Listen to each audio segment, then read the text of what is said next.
नमस्कार साथियों। आज के सेशन में अपन डिस्कस करने वाले हैं भारत के भौतिक प्रदेशों के बारे में।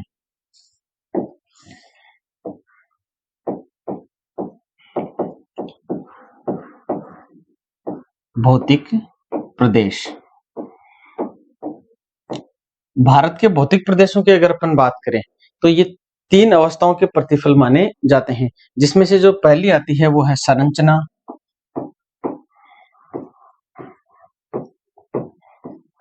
प्रक्रिया और नंबर 3 पे आता है विकास की अवस्था।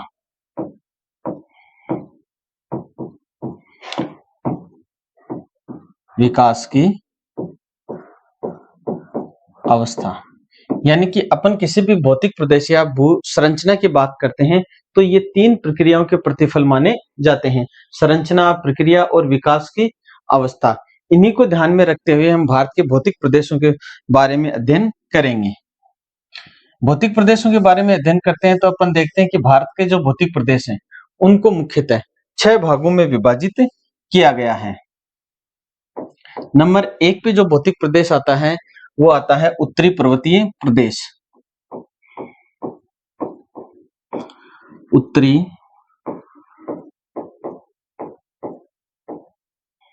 पर्वतीय प्रदेश। नंबर 2 पे जो भौतिक प्रदेश आता है वो है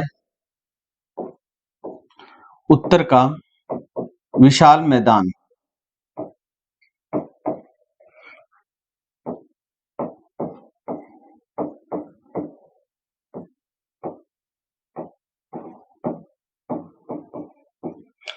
और नंबर 3 पे जो भौतिक प्रदेश आता है वो है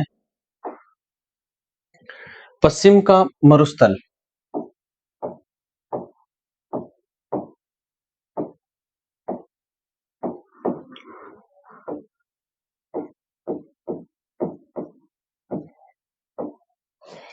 नंबर 4 पे जो भौतिक प्रदेश आता वो है प्रायद्वीप का पठारी प्रदेश।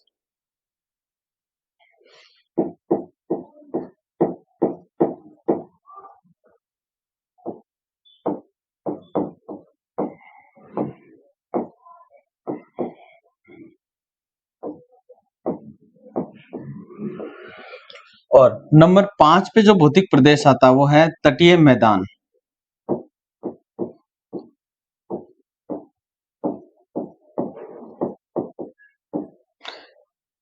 नंबर 6 पे और जो लास्ट भौतिक प्रदेश आता है वो है द्वीप समूह है। तो हम भारत को इन 6 भौतिक प्रदेशों में विभाजित करके अध्ययन करने वाले हैं।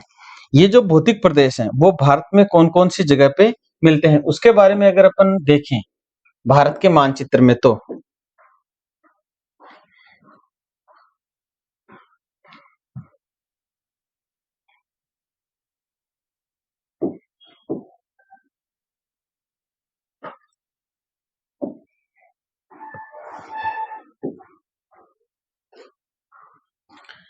उत्तरी जो पर्वतीय प्रदेश है उसके बारे में सबसे पहले अगर अपन बात करें तो भारत के अंतर्गत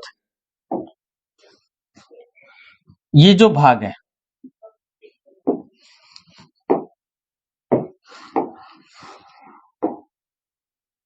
ये है उत्तरी पर्वतीय प्रदेश का। नंबर 1। सेकंड जो प्रदेश आता है वो आता है अपना उत्तर का विशाल मैदान, यानी कि ऐसा क्षेत्र भारत का जहां पर नदियों के द्वारा मिट्टी का जमाव किया जाता है उस प्रदेश को उत्तर का विशाल मैदान के नाम से जाना जाता है। तो भारत का ये जो प्रदेश है वो आएगा नंबर 2 पे। नंबर 3 अपन ने बात की थी पश्चिम का मरुस्थल। पश्चिम के मरुस्थल की अगर अपन बात करें तो भारत का ऐसा क्षेत्र जो मरुस्थलीय प्रदेश के अंतर्गत है नंबर 3 पे ये क्षेत्र आता है। यानी जो राजस्थान का मुख्यतः इलाका है, गुजरात का कुछ क्षेत्र है वो पश्चिमी मरुस्थल के अंतर्गत शामिल किया जाता है, जबकि पंजाब और हरियाणा का कुछ क्षेत्र भी मरुस्थलीय प्रदेश के अंतर्गत आते हैं। नंबर 4 पे बात की अपन ने पठारी प्रदेश की, यानी जो प्रायद्वीप का जो पठारी भाग है ये वाला, वो आएगा नंबर 4 पे।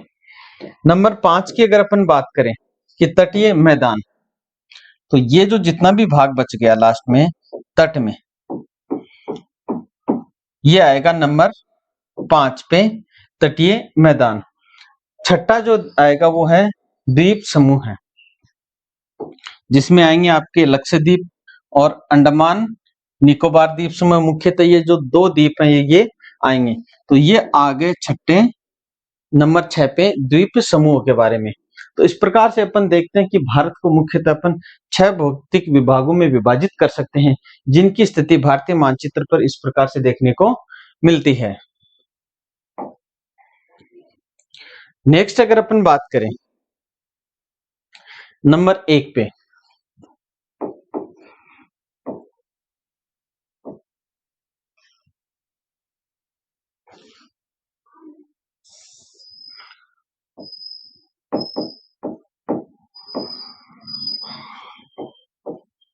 उत्तरी पर्वतीय प्रदेश।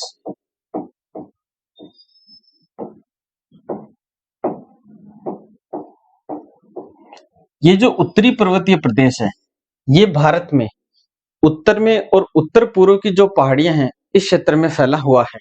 यह संपूर्ण भारत के 5 लाख वर्ग किलोमीटर क्षेत्रफल में फैला हुआ है। जो उत्तरी पर्वतीय प्रदेश है वो। अब इसके निर्माण की अगर अपन बात करते हैं कि निर्माण किस प्रकार से हुआ और कौन से काल में इसका निर्माण शुरू होता है, तो अपन देखते हैं कि मीसोजोइक जो काल है,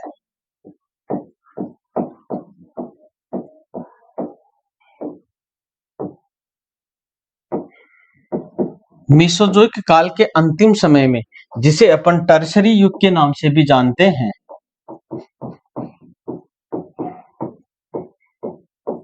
इस टर्शरी युग में इसका निर्माण शुरू हुआ था। समय की बात करें तो लगभग आज से 18 करोड़ वर्ष पहले इसका निर्माण शुरू हुआ था। इस 18 करोड़ वर्ष पहले यहाँ पे संभावना मानी जाती है कि एक छिछली भूसन्नति हुआ करती थी, जिसका नाम था टेथिस सागर। ये जो टेथिस सागर है वो एक छिछली भूसन्नति हुआ करती थी और कालांतर में धीरे धीरे नदियों के द्वारा क्या किया गया, इसके अंदर मिट्टी का जमाव कर दिया गया और धीरे धीरे फिर क्या हुआ, उत्तर से यूरेशिया का और दक्षिण से जो गोंडवाना लैंड है उसका दबाव पड़ा और दबाव पड़ने से इस भूसन्नति में वलन पैदा हो गए और जिससे किसका निर्माण होता है, हिमालय पर्वतीय प्रदेश का निर्माण होता है। और ये उस समय से लेकर वर्तमान में भी इसका उत्थान है वो जारी है। इसके बाद अपन बात करते हैं, एक अपने सामने इसी से संबंधित थ्योरी आती है वेगनर की। वेगनर ने अपना सिद्धांत दिया था महाद्वीपीय विस्थापन सिद्धांत।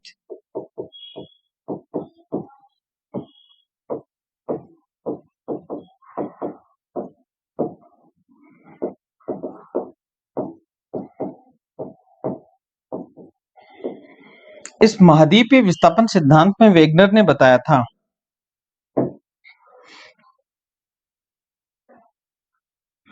कि ये जो पृथ्वी है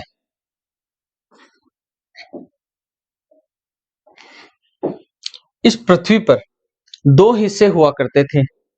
एक तो पूरा का पूरा जो भाग है वो जल का, यानी कि 71% भूभाग पे तो जल हुआ करता था और 29% भूभाग पे स्थल होता था। कालांतर में ये 2 ही हिस्से थे। धीरे धीरे क्या होता है, इनका विभाजन होता है। ये जो स्थल वाला भाग है इसको इन्होंने पेंजिया नाम दिया था, जबकि जो जल वाला जो भाग है इसको इन्होंने पेंथालासा का नाम दिया।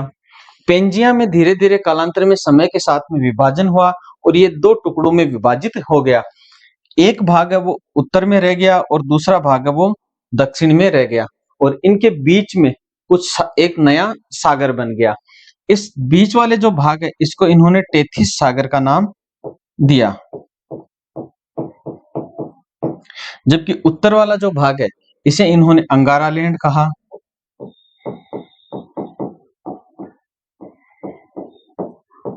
और दक्षिण वाला जो भाग है इसे इन्होंने गोंडवाना लैंड का नाम दिया।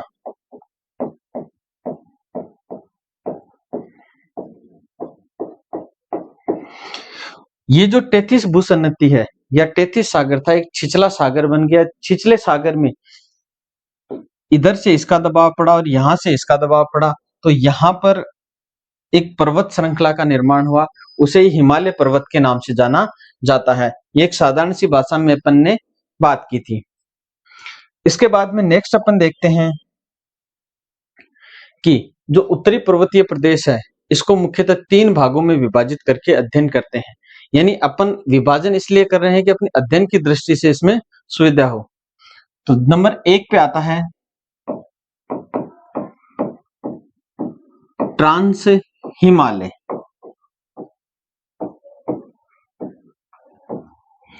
नंबर 2 पे जो आता है वो है हिमालय पर्वत।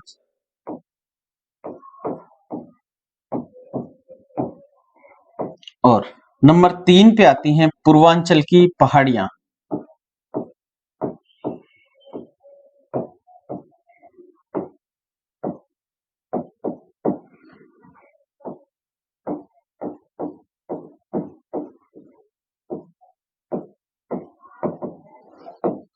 इस प्रकार से इस उत्तरी जो पर्वतीय प्रदेश है इसको 3 भागों में विभाजित किया जाता है।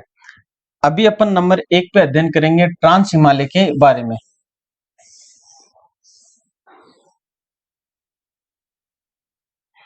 ट्रांस हिमालय के बारे में अगर अपन अध्ययन करते हैं तो ट्रांस हिमालय को मुख्यतः अपन 4 भागों में विभाजित करते हैं। यानी यहाँ पर 4 जो पर्वत श्रेणियां वो मुख्यतः अपने को देखने को मिलती हैं। उनमें अनेक ऐसे पर्वत हैं जिनकी ऊंचाई है वो 8000 मीटर के आसपास अपने को मिलती है। तो नंबर 1 पे जो आता है वो है काराकोरम।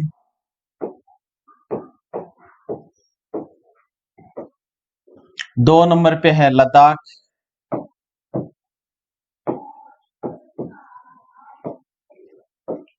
तीन नंबर पे है जास्कर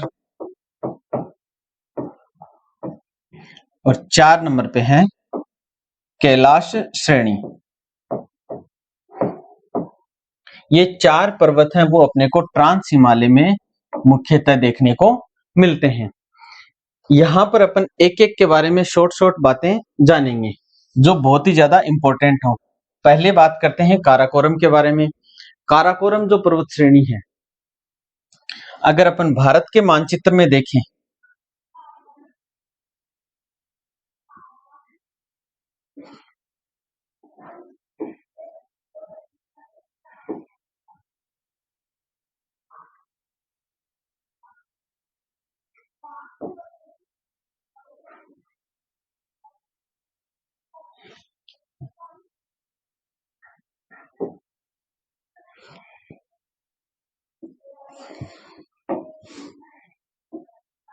तो इस जगह पे सबसे उत्तर में जो पर्वत श्रेणी अपने को मिलती है वो मिलती है काराकोरम पर्वत श्रेणी, जो ट्रांस हिमालय की एक मुख्य पर्वत श्रेणी मानी जाती है। ये जो पर्वत श्रेणी है इसके में सबसे ऊंचा जो पर्वत अपने को मिलता है उसका नाम है केटू।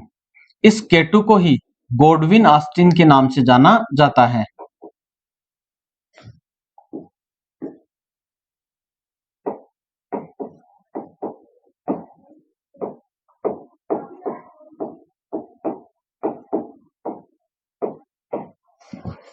इस केटू को गोडविन ऑस्टिन के नाम से जाना जाता है।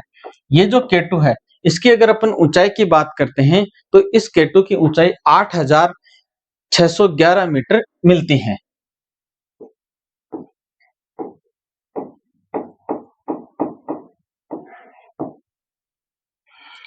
केटू है वर्तमान में पीओके में स्थित है। यानी पाक अधिकृत जो कश्मीर है, इस पाक अधिकृत कश्मीर में स्थित है। इस जगह पे अपने को केटू मिलती है। केटू है वो भारत की सबसे ऊंची चोटी भी मानी जाती है, लेकिन वर्तमान में ये कहां पर है? पीओके में स्थित है। नेक्स्ट अगर अपन बात करें तो वो आता है लद्दाख। काराकोरम के जस्ट दक्षिण में, काराकोरम के समानांतर ही जो श्रेणी फैली हुई है उसे अपन जानते हैं लद्दाख श्रेणी के नाम से। ठीक है, लद्दाख की जो सबसे ऊंची चोटी है उस चोटी का नाम है माउंट राकापोसी। ये जो माउंट राकापोसी है इसकी जो ऊंचाई है वो है 7,788 मीटर ऊंची चोटी है। यहाँ ये जो माउंट राकापोसी है ये सबसे ज्यादा तीव्र ढाल वाली चोटी भी, पर्वत श्रेणी भी मानी जाती है। नेक्स्ट अपन बात करते हैं जास्कर की। जास्कर जो श्रेणी है वो लद्दाख के जस्ट दक्षिण में, लद्दाख के समानांतर ही फैली हुई है, यानी इस जगह पे जास्कर श्रेणी फैली हुई है। जास्कर जो श्रेणी है इसमें एक दर्रा है फोटुला, जो बहुत ही महत्वपूर्ण दर्रा है, फोटुला दर्रा। ठीक है, फोटुला दर्रा के बाद में अपन बात करते हैं, लास्ट है कैलाश श्रेणी। कैलाश जो श्रेणी है उसकी अगर अपन बात करें तो जास्कर के आगे ही जो श्रेणी चीन में या फिर अपन कह सकते हैं तिब्बत में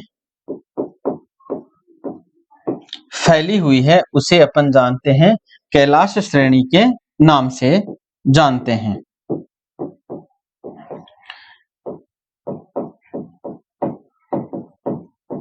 इस कैलाश श्रेणी में ही मानसरोवर झील स्थित है।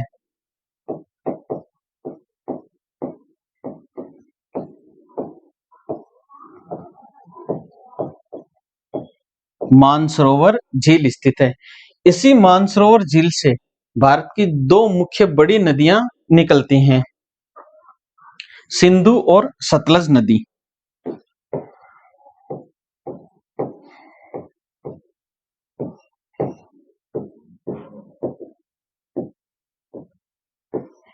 सिंधु और सतलज नदी। अपन बात कर रहे थे सिंधु नदी के बारे में। सिंधु जो नदी है वो निकलती है, जो मानसरोवर झील है इस मानसरोवर झील से निकलती है। मानसरोवर जो झील है वो तिब्बत में स्थित है। मानसरोवर से निकलने के बाद में यहां से ये भारत में प्रवेश करती है और लद्दाख और जास्कर के मध्य सिंधु नदी बहती है। इस तरह से बहते हुए ये निकलती है।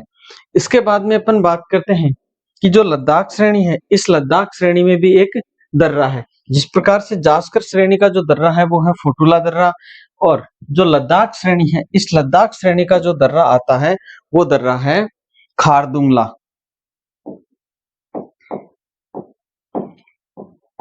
खारदुंगला दर्रा। ये जो खारदुंगला दर्रा है ये भारत का सबसे ऊंचा मोटर गाड़ी जाने योग्य दर्रा है। यहां से मोटर गाड़ियां होकर के निकलती हैं। ये जो दर्रा है वो लद्दाख श्रेणी में स्थित है। नेक्स्ट आगे अगर अपन बात करें तो यहां पर अपन देखते हैं कि इस श्रेणी में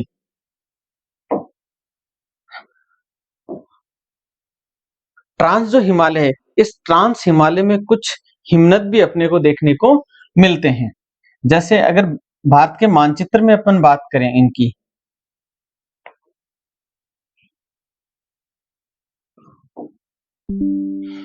तो यहां पर जो श्रेणी है वो है काराकोरम श्रेणी। इस काराकोरम श्रेणी के उत्तर में अगर अपन देखें तो जो हिमनद है वो है, यहां पर एक है बाटूरा हिमनद। नेक्स्ट जो हिमनद आता है वो आता है हिस्पार हिमनद। हिस्पार हिमनद। और इस जगह पे यहां पर है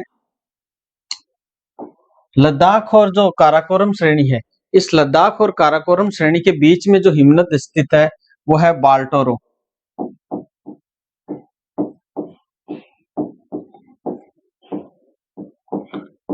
हिमनद।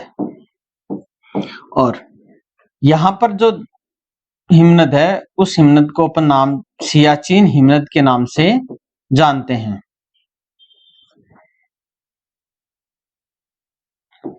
सियाचिन हिमनद के नाम से जानते हैं। इस प्रकार से अपन ने सबसे पहले जो अध्ययन किया है वो किया है ट्रांस हिमालय के बारे में। नेक्स्ट चर्चा करेंगे अपन अगली क्लास में।